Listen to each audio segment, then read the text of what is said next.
সম্ভাবনার নমুনা ক্ষেত্রের এই ম্যাথগুলোটা আমরা খুব সহজে সলভ করে ফেলতে পারি। তো প্রশ্নে বলা আছে লুডো খেলায় একটা ছক্কা পরপর 2বার নিক্ষেপ করা হয়েছে। কয়বার নিক্ষেপ করা হয়েছে? 2বার নিক্ষেপ করা হয়েছে। তাহলে বলছে মোট কত রকমের ফলাফল পাওয়া যেতে পারে। তো অ্যাকচুয়ালি একটা ছক্কার গুড়িতে কিন্তু আমরা জানি যে 1 থাকতে পারে, 2 3 4 5 6, ঠিক না? যেমন 1 উঠতে পারে, 2 উঠতে পারে, 3 উঠতে পারে, 4 উঠতে পারে, 5 উঠতে পারে, আবার 6 উঠতে পারে। তো আমি এট এ টাইম যখন আমি একটা ছক্কার গুড়ি ইউজ করব, তো এখান থেকেও কিন্তু আমাদের যে 6টা ছক্কায় কিন্তু উঠতে পারে।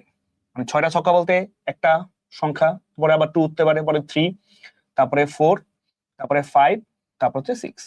তো 2টা ছক্কা যখন আমি একসাথে মারবো তখন কিন্তু এমন হইতে পারে একটাতে 1 উঠতে পারে, আরেকটাতে 1 উঠতে পারে, হইতে পারে। আবার আরেকটাতে 1 উঠতে পারে, আবার 2 উঠতে পারে, তাই কিনা?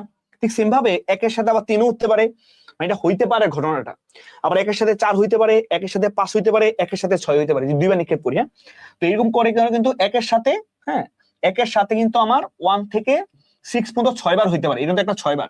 আবার খেয়াল করে দেখেন প্রথম ছক্কায় যখন 2 উঠবে তখন এখানে 1 উঠতে পারে, 2 এর সাথে 2 উঠতে পারে, হ্যাঁ, আবার কি 2 এর সাথে হচ্ছে 2 উঠতে পারে, আবার 2 এর সাথে 3 উঠতে পারে, 2 এর সাথে 4 উঠতে পারে, 2 এর সাথে 5, 2 এর সাথে 6, হ্যাঁ। তো এখানে কিন্তু কি 6টা এরকম ঘটনা ঘটতে পারে।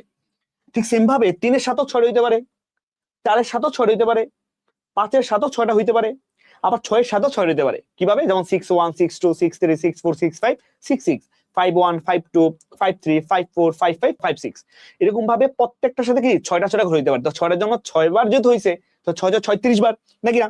তার মানে এখানে আসলে কিন্তু 36টা কি নমুনা ক্ষেত্র হইতে পারে, মানে টোটাল এরকম ঘটনা ঘটতে পারে 36টা, রাইট? তো এই কারণে হচ্ছে 2বার নিক্ষেপ করলে সেটা কি হবে? এখানে হবে আমাদের 36, ঠিক আছে? সো এইভাবে ম্যাথগুলো যদি বলে, যেমন এই ম্যাথগুলো সহজেই মানে অ্যান্সার করা যায়, যদি আমি বেসিকটা বুঝাইছি। যেমন আপনি এইভাবে চিন্তা করতে পারেন 2বার করছে মানে 6 × 6, 36, এভাবে অ্যান্সার বলে দিলেই হয়ে যায় আর কি, ঠিক আছে? সো আশা করি ভিডিওটি ভালো লেগেছে। যদি ভিডিও ভালো লেগে থাকে পেজটিকে ফলো দিয়ে পাশে থাকবেন। ধন্যবাদ সবাইকে।